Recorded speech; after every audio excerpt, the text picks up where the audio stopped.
ওম নমো ভগবতে বাসুদেবায় নমো। জয় শ্রীকৃষ্ণ। রাধে রাধে।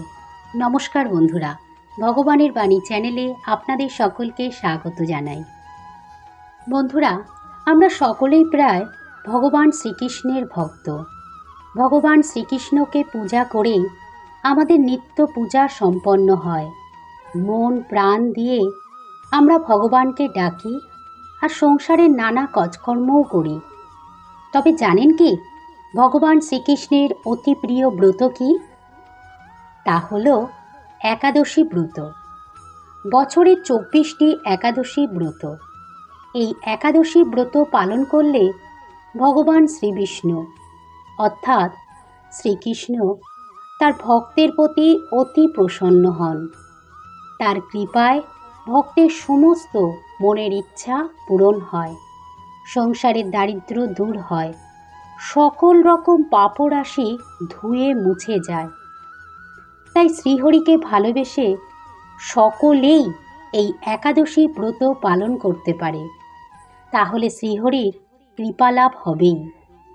তবে একাদশী ব্রত যারা পালন করতে পারছেন না বিভিন্ন কারণে, তারা কি তাহলে ভগবানের কৃপালাভ করতে পারবেন না?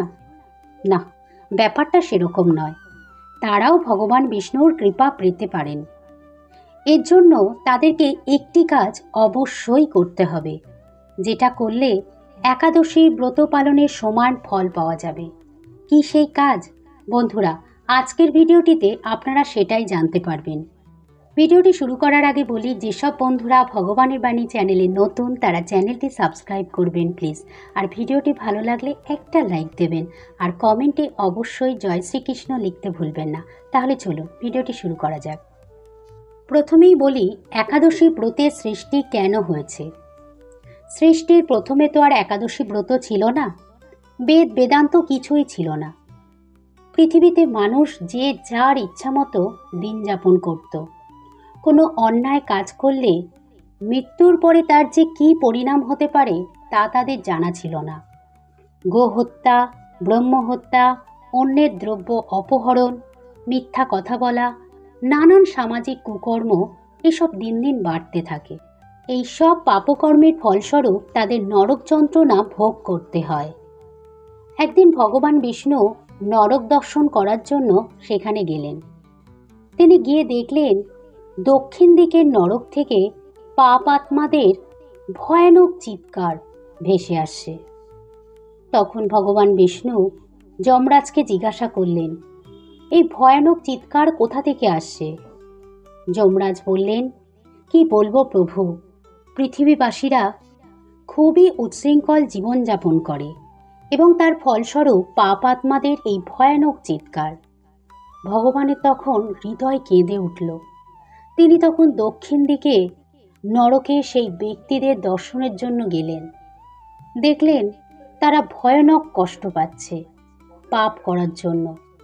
ভগবান বিষ্ণু তখন তার শরীর থেকে এক পরমা সুন্দরী পুণ্যময়ী দেবীর আবির্ভাব ঘটালেন, যার নাম একাদশী।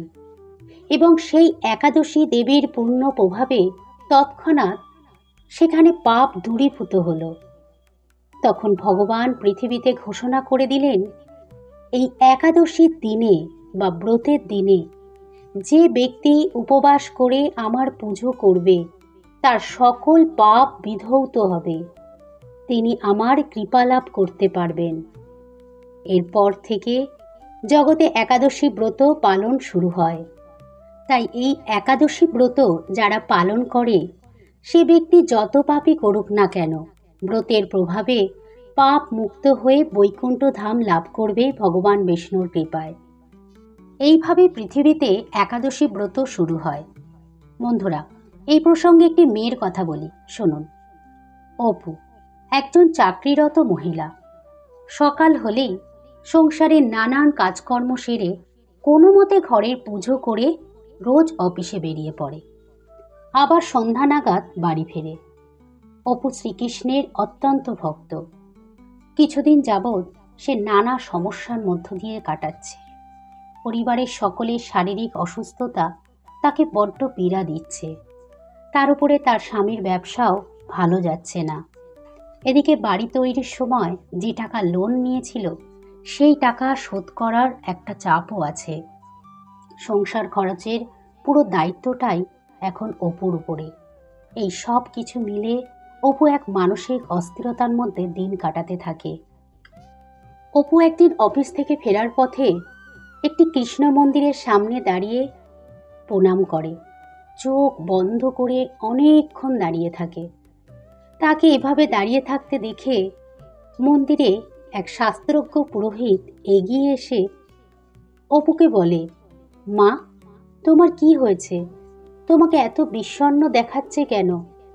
তোমার মনে কোনো কষ্ট থাকলে আমাকে বলো।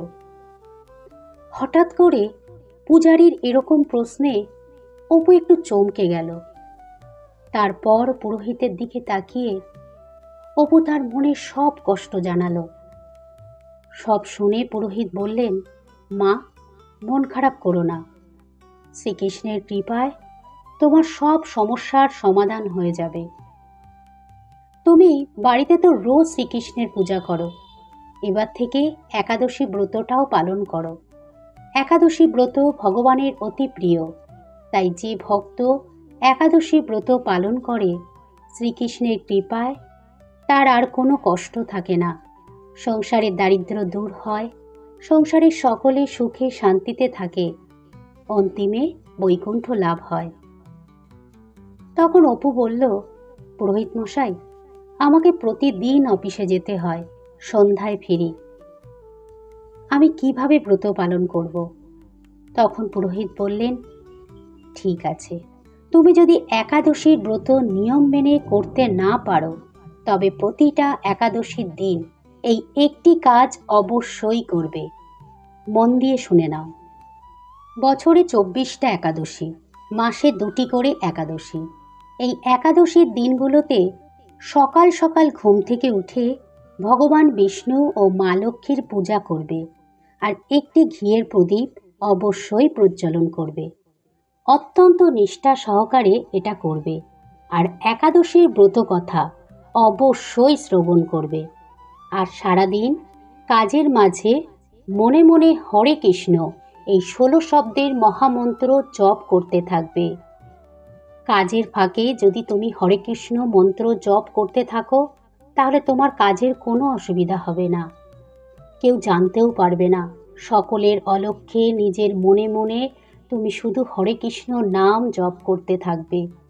আর একাদশীর দিন কারো নিন্দা করা, কারো প্রতি হিংসা করা এইসব একদম করবেন না। এইটুকু করলেই তুমি একাদশী ব্রত পালনের পুণ্য ফল অনেকাংশে লাভ করবে। আর চৈত্র মাসের কৃষ্ণপক্ষের পাপমোচনী একাদশী অবশ্যই পালন করবে।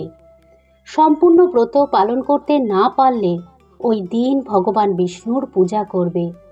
আমরা আমাদের নিজেদের অজান্তে অনেক পাপ করে ফেলি, আর সেই পাপ ও কর্মের ফল আমাদের ভুগতে হয়, আমরা সেটা বুঝতে পারি না। তবে পাপমোচনী একাদশী পালনে সমস্ত পাপ ক্ষয় হয়, ভক্ত অনেক সুখে শান্তিতে দিন কাটায়। পুরোহিত এই কথাগুলো বলে থামলেন। অপু সব শুনে বাড়ি গেল। তারপর থেকে সে একাদশীর দিনগুলোতে ভগবান বিষ্ণুর পূজা ও ব্রত কথা শ্রবণ করতে থাকে। আর বিশেষ করে পাপমোচনী একাদশী সে পালন করে প্রতি বছরই। এখন সে অনেক ভালো আছে। ভগবান বিষ্ণুর কৃপায় তার সংসারের যাবতীয় সমস্যা একের পর এক দূর হয়ে গেছে। পরিবারের সকলে সুস্থ আছে, ভালো আছে। বন্ধুরা, এই প্রসঙ্গে আমরা ভগবদ্গীতার একটি শ্লোক একটু জেনে নেব। গীতার ভক্তিযোগ অধ্যায়ের 2 নম্বর শ্লোকে ভগবান শ্রীকৃষ্ণ বলেছেন, যারা তাদের মনকে আমার সবিশেষ রূপে নিবিষ্ট করেন এবং অপ্রাকৃত শ্রদ্ধা সহকারে নিরন্তর আমার উপাসনা করেন, আমার মতে তারাই সর্বশ্রেষ্ঠ যোগী। অর্থাৎ যে মন প্রাণ দিয়ে ভগবানের উপাসনা করেন সেই সর্বশ্রেষ্ঠ যোগী, অর্থাৎ শুদ্ধ ভক্ত। সমস্ত কাজের মাঝেও যদি মনটাকে ভগবানের রূপ কল্পনা করেও কাটানো যায় তাতেই সে প্রকৃত ভক্ত হতে পারে। আর ভগবানের কৃপায় একজন প্রকৃত ভক্ত সর্বদা সুখে দিন যাপন করে। বন্ধুরা, আজকের ভিডিওটি এই পর্যন্তই। ভগবান বিষ্ণুর কৃপা পেতে একাদশীর দিন ভগবান বিষ্ণুর পূজা করুন আর একাদশীর ব্রতকথা অবশ্যই শ্রবণ করুন। সমস্ত একাদশীর ব্রতকথা আমার চ্যানেলেই পেয়ে যাবেন, শোনার অনুরোধ জানাই। জয় শ্রীকৃষ্ণ, রাধে রাধে, ধন্যবাদ।